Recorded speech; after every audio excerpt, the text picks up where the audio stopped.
Name the biggest car exporter in the world.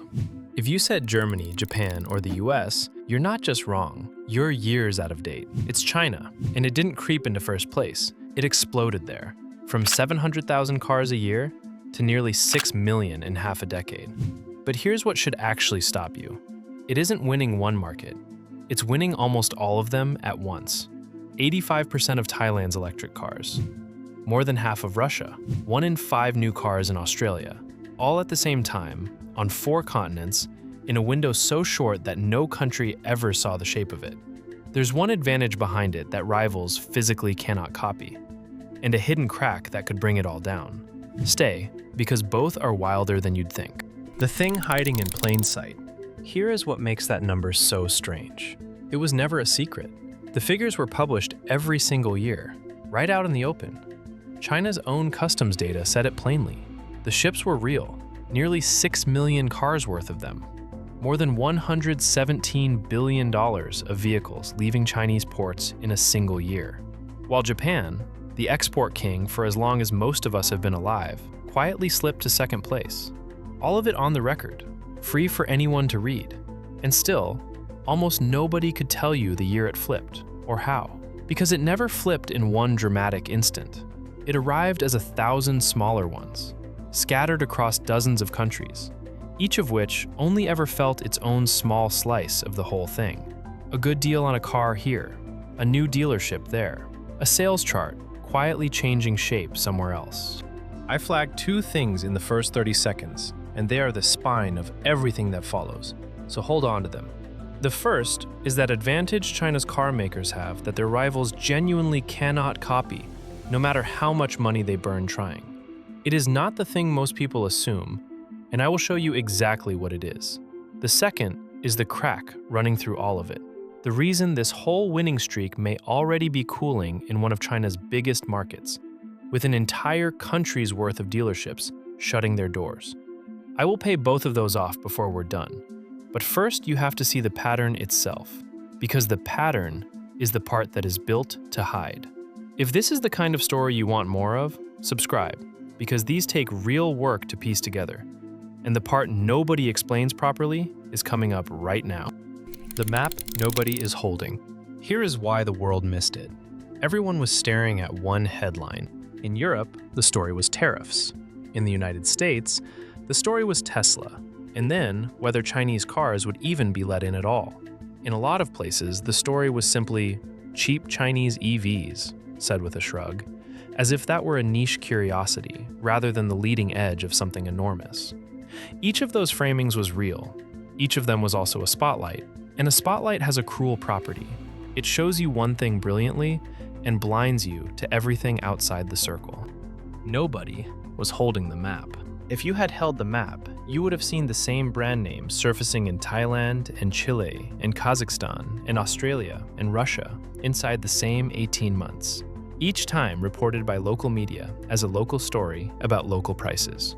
A dealership opening here, a factory announcement there, a single model quietly topping a sales chart somewhere else.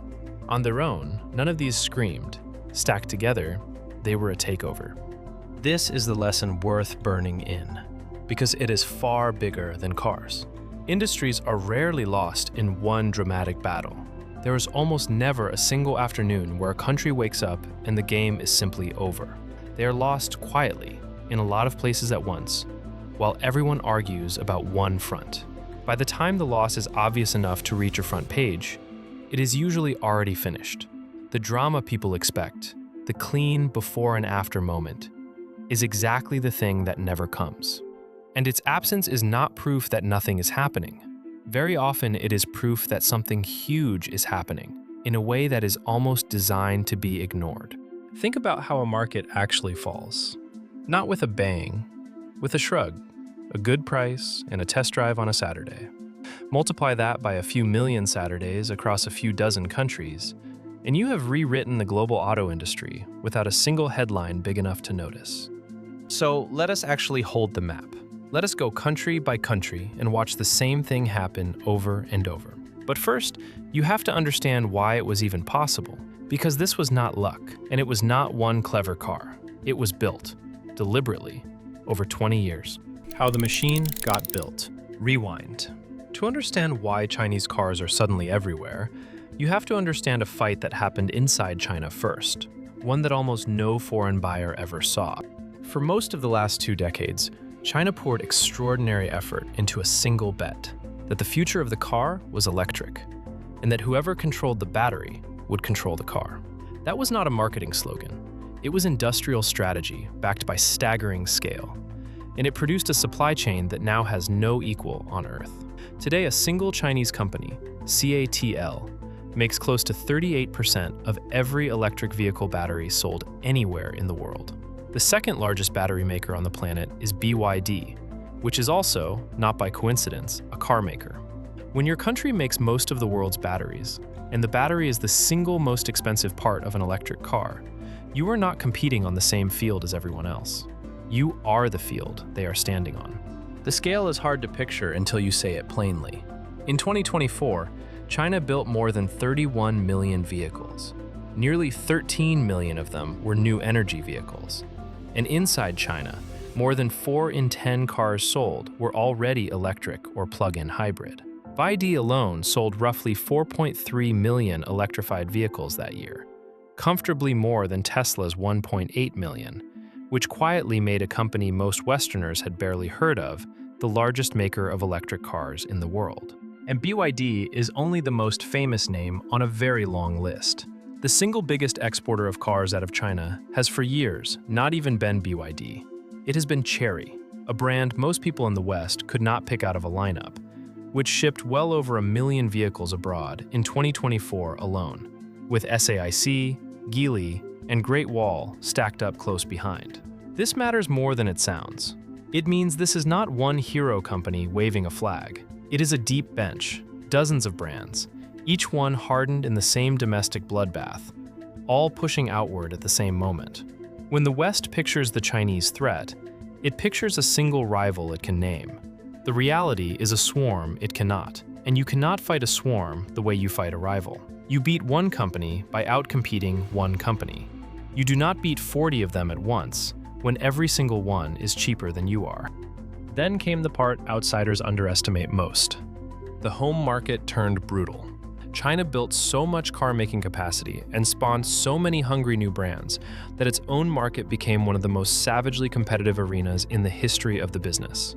Prices were cut to the bone. Dozens of companies fought over the same buyers with better technology every 6 months. Most industries would call that a catastrophe. In practice, it was a forge. Any company that survived that furnace came out lean, fast, and priced in a way that made car makers in Detroit and Wolfsburg look like they were standing still. Here is the counterintuitive engine of the whole thing, and it is worth slowing down for. Losing at home is what made them unbeatable abroad. A price war so vicious that companies could barely turn a profit in China meant that stepping into almost any foreign market felt easy by comparison. A brand that had clawed for its life against 40 rivals at home arrived in Brazil or Thailand or Australia and found a comfortable, slow-moving market where the incumbents had not felt real pressure in years. To the locals, the newcomer looked impossibly aggressive on price and loaded with features. To the newcomer, it was just an ordinary Tuesday. And there is one more layer, the one that ties this whole series together if you have followed the earlier stories. These companies did not just build cars, they reached backward and forward along the entire chain, into the lithium in the ground, into the battery cell, into the motor and the software that runs it, and, famously, into the ships. Because when the cost of renting a car-carrying vessel exploded past $100,000 a day, one of them simply started buying its own fleet rather than beg strangers for space. Control the mine, the cell, the car, and the boat. When you own every link, you can absorb a shock in one link and keep your prices flat while your rivals cannot. That is the machine. Now watch what it does when you point it at the world. The sweep. Start in Southeast Asia, because this is where the speed is almost hard to process. Thailand is the largest electric car market in the region, the place the whole industry watches. In 2024, roughly 85% of the electric cars sold there were Chinese-made. Not a plurality, not a strong showing, 85%. Walk the floor of the Bangkok International Motor Show, and the Chinese brands are not tucked in a back corner as curiosities. They are the main event, with BYD, MG, Great Wall, Chang'an, and GAC all fighting for the front rows. Zoom out from EVs to every car sold in Thailand. And the Chinese share climbed from around 4% in 2021 to more than 21% by 2025. In 4 years, they went from barely visible to 1 in 5 cars, while the once untouchable Japanese giants watched their combined grip slip. Crossed to Malaysia, and BYD was the best-selling electric brand in 2024, with Chinese models taking about a third of the EV market by the following year. Crossed to Indonesia, and roughly 2/3 of the country's electric car sales were Chinese imports. BYD arrived from almost nothing and, in a single year, sold more than 44,000 cars there, as the country's EV share rocketed by well over 300%. The pattern is not one country falling. It is an entire region tilting, all at once, in the same direction. Now jump an ocean to Latin America and watch the identical move play out with a different accent. In Brazil, a small electric hatchback called the Dolphin Mini, priced around $20,000, did something no Chinese car and no electric car had ever done there. It topped the country's monthly retail sales chart, outselling the gasoline and ethanol models Brazilians had bought for generations. Chinese brands now account for well over 80% of Brazil's electric vehicle sales, and BYD's overall sales in the country jumped more than 70% year on year, vaulting it into the top 5 brands nationally. And crucially, BYD did not just ship cars in. It bought a shuttered Ford plant in the state of Bahia, poured in over $1 billion, and turned it into a factory with room for 300,000 vehicles a year. Great Wall took over a former Mercedes-Benz site. The very factories that legacy Western brands walked away from are now stamping out Chinese cars for South America. Read that twice, because it is the whole story in miniature. They did not build on empty land. They moved into the buildings the old winners abandoned. Push north to Mexico, and the numbers get almost comic. Fewer than 500 Chinese electric and plug-in vehicles were sold there in 2021. By 2025, that figure was near 100,000, with BYD alone taking around 70% of the country's electric and plug-in market, and selling roughly 85,000 cars. Chinese-branded vehicles as a whole hit around 15% of everything sold, up from under 1% 5 years earlier. Mexico quietly became the single largest importer of China-made vehicles on the entire planet. Sit with that. The country wedged right up against the United States, inside America's own trade bloc, became the world's #1 destination for cars stamped Made in China. Now the Middle East and Australia, where the story is price and open doors. In Australia, Chinese-built vehicles jumped to about 20% of all new car sales in 2025, from around 14% just a year earlier, and a mere 2.7% back in 2020. That is roughly a tenfold rise in 5 years. 3 Chinese brands, GWM, BYD, and MG, muscled into the country's top 10 bestsellers, shoving aside long-established names like Nissan, Subaru, and Volkswagen. GWM and BYD finished the year almost neck and neck, each selling more than 52,000 cars, outpacing established players people had trusted for decades. Picture an MG parked in a glossy launch photo in front of the Sydney Harbour Bridge. 5 years ago, that image would have read as a novelty. Now it reads as the market itself. In the Gulf states and Saudi Arabia, the same dynamic plays out, with cheap, well-equipped Chinese cars pouring into markets that never had a domestic industry to protect in the first place. Here is a detail that captures just how blurry the line has become. In Australia, the single best-selling vehicle of the year, the Tesla Model Y, is itself built in China and shipped in like everything else. By early 2026, BYD had surged into the country's top handful of brands overall, at one point finishing a single month just a few hundred sales behind Toyota, a name that has topped Australian charts for a generation. When even the American icon at the top of the sales board rolls off a Chinese production line, you start to see that the real question is no longer which brands are Chinese, it is which ones are not. Sit with that for a second. The competition most people still imagine, a neat contest between Western cars and Chinese cars, is already dissolving. Because the Western car is increasingly a Chinese-built product wearing a familiar badge. Keep this in mind, because it feeds straight into the advantage I am about to show you. In market after market, the thing actually being sold is Chinese, even when the name on the hood is not. And then there is Russia, the most dramatic single market of all, and the one that carries a warning I am going to come back to. When Western brands pulled out after the invasion of Ukraine, they left behind a vacuum the size of an entire national car market. Chinese brands poured straight into it. Their share of the Russian market went from about 18% in 2022 to over 60% by 2024. 8 of the 10 best-selling brands in Russia became Chinese. Great Wall's Haval led with around 192,000 sales. Chery followed with 158,000, then Geely, then Chang'an. An entire country's roads changed a badge they wore in roughly 2 years, and Russia became the single largest export destination for Chinese cars anywhere. Now line all of that up. Thailand, Malaysia, Indonesia, Brazil, Mexico, Australia, Saudi Arabia, Russia. Different languages, different climates, different rules, different reasons.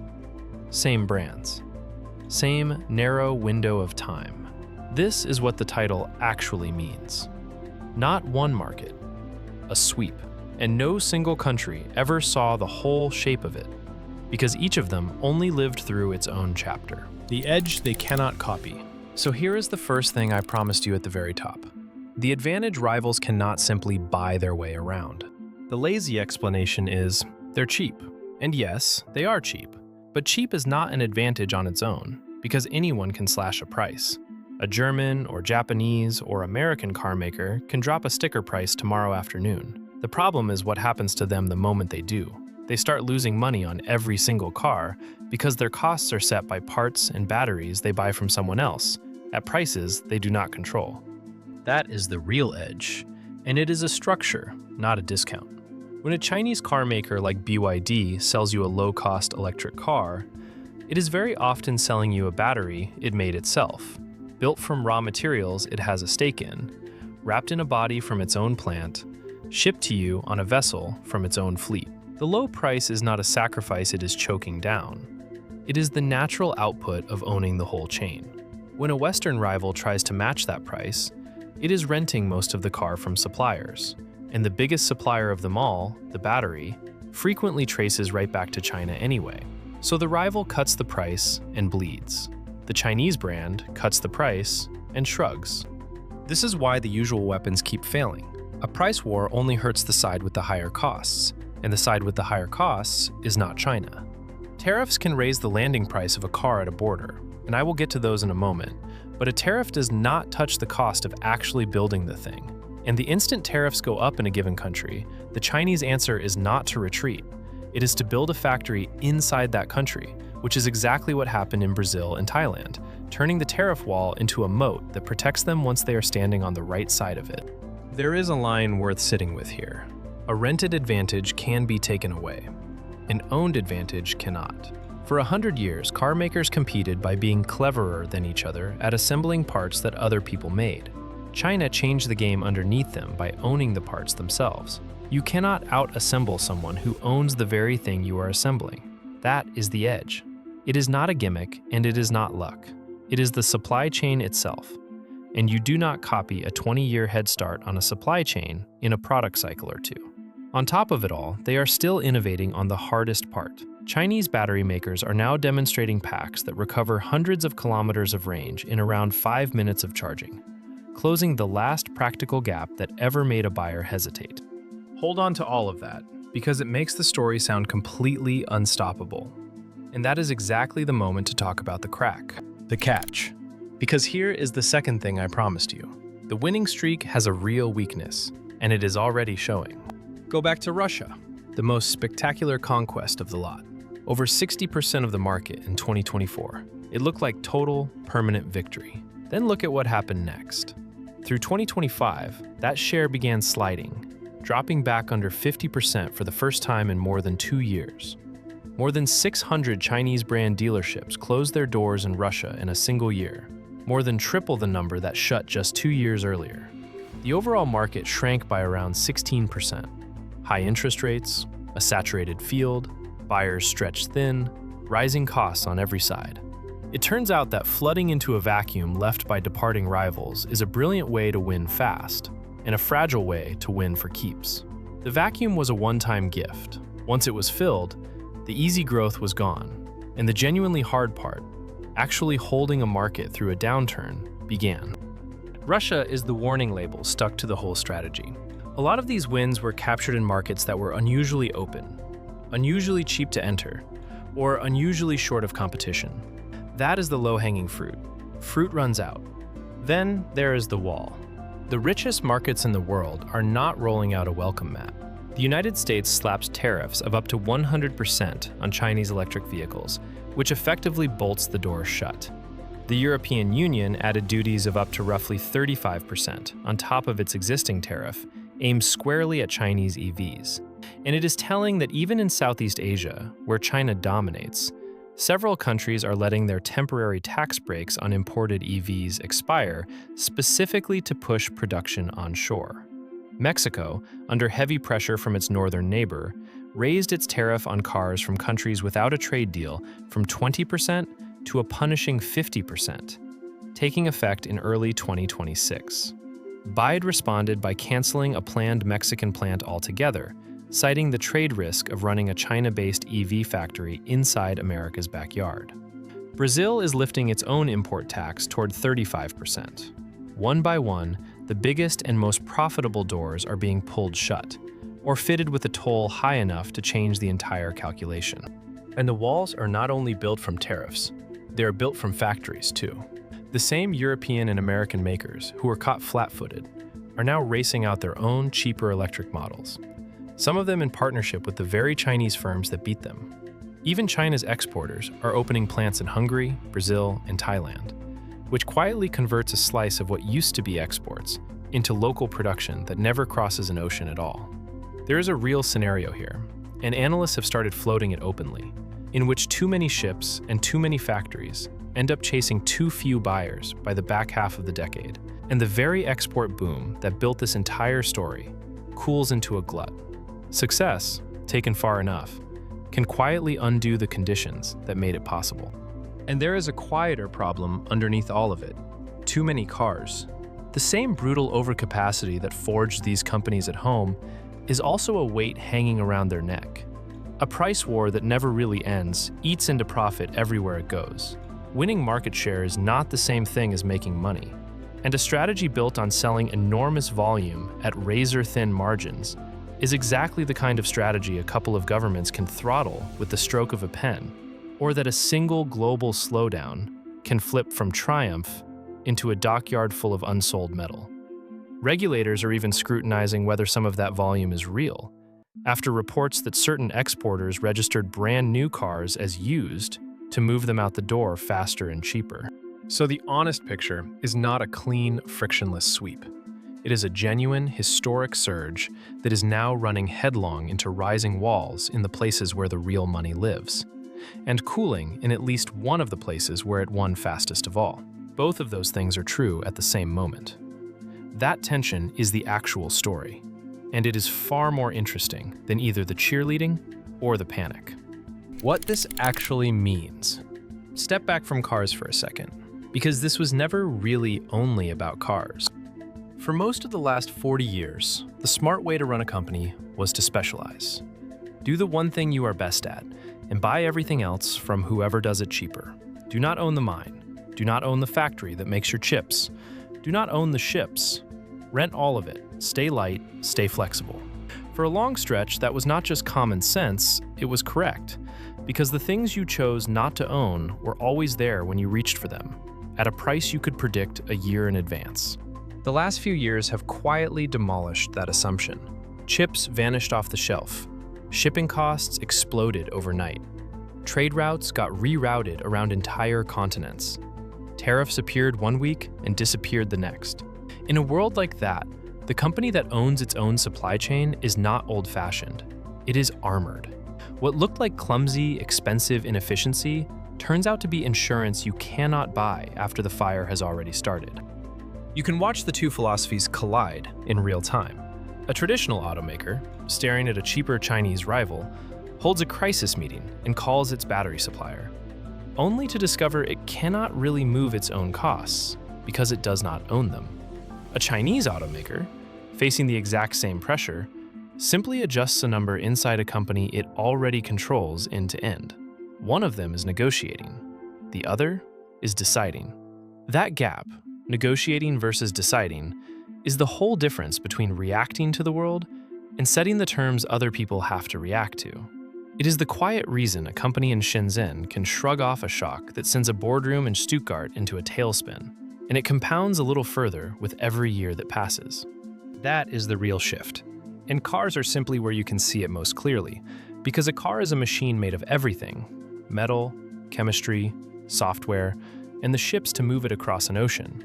When one country decides it will own all of that, end to end, and then aims the result at the rest of the world, you are not watching a car company win a few sales. You are watching a preview of how industrial power might work for the next generation. Whoever controls how a thing is made and how it moves sets the terms for everyone who merely bolts it together at the end. That is not a new lesson. Venice knew it, the great trading empires knew it. It simply got forgotten during 40 comfortable years, and it is being relearned right now, in showrooms, on 4 continents, by people signing paperwork who have no idea they are standing inside a turning point. That is why nobody is talking about it as one single thing. There is no lone villain, no single dramatic afternoon, no one headline big enough to hold it. Just a slow, quiet, coordinated tilt of the whole board, one Saturday test drive at a time. The fair counterargument. Now, before you walk away convinced this is destiny, here is the honest other side, because it is real and it matters. Winning a sale is not the same as winning a customer. Cars are a 10-year relationship, not a one-night purchase.